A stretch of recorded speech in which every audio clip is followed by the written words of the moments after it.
I'm here with Carter from Black Cycle. Hey guys. We're going to take a look at a few different styles of bikes that will help you choose the right bike when you're first getting into mountain biking.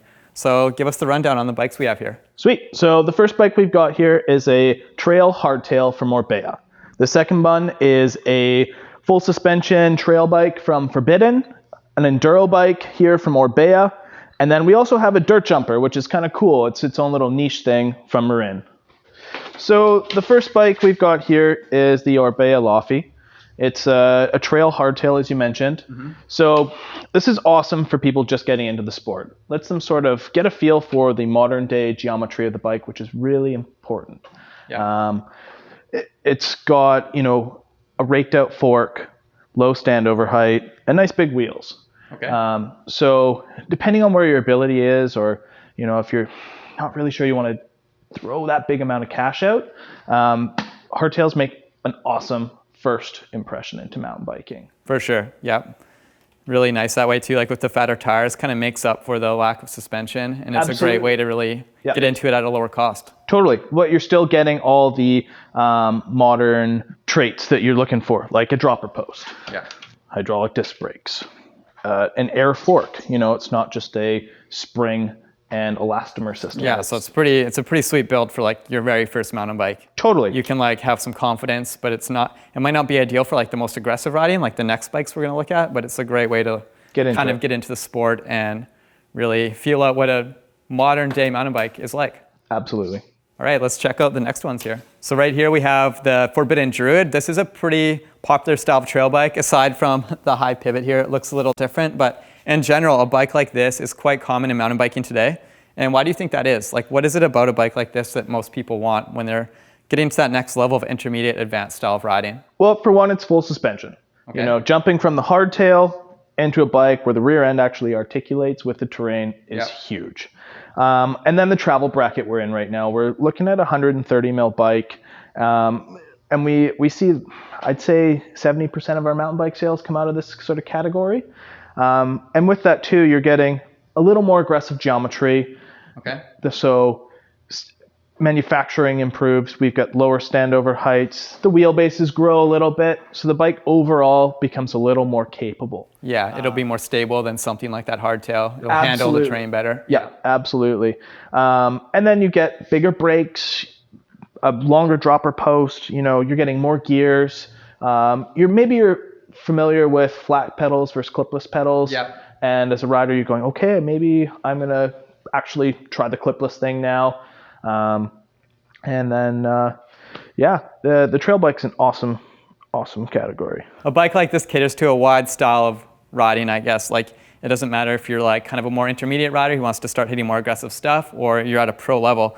Anyone can have fun on a bike like this. And I think that's what's so great about these bikes, is how versatile they are and how capable they are. Absolutely. Yeah.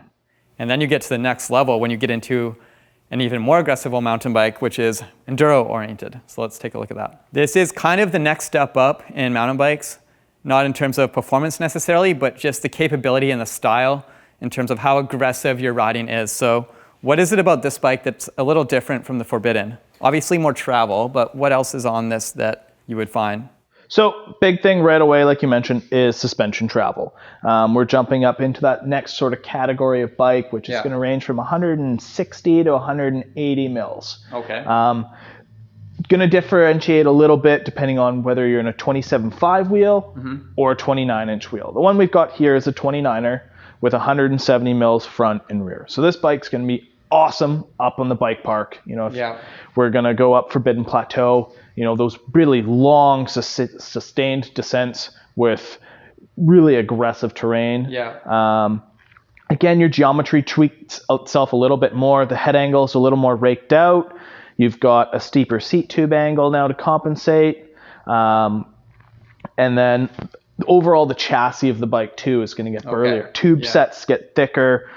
Overall, the bike might be a little heavier, but it's going to handle the big hits. Yeah. It's going to handle, those jumps you've made up on Forbidden. Exactly. It's just going to crush all that sort of stuff. So when you say like raked out geometry, you mean like everything's a little more slack angles, so you can handle steeper terrain, get over rougher terrain. Absolutely. And then the thicker tubing will mean it's just stronger for bigger jumps. Absolutely. Yeah. Bigger jumps, maybe you come up a little short on a double. Yeah, that sort of stuff. It takes that edge off of the rider, which is nice. So for the majority of riders, a bike like this might not be needed. But for the people who really want to step up their riding and start hitting bigger stuff, this can be a great option.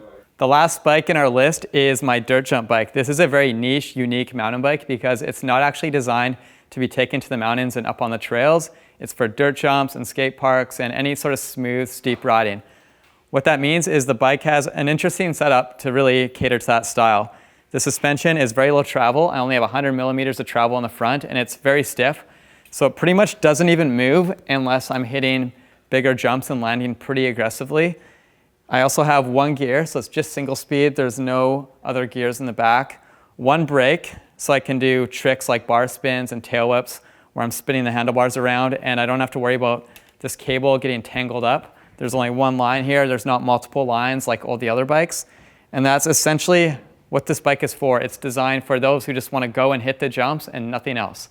So if you're just getting into mountain biking and you're not really sure what you're looking for, I definitely would not recommend a dirt jump bike unless all you're trying to do is hit dirt jumps. All right, Carter, thanks for showing us around the shop and no worries, showing us your bikes. bikes. It's always a pleasure. Glad to have you. Yeah. So now we're going to go into my garage and we're going to check out how I set up my bikes and some things you need to know when dialing in your setup.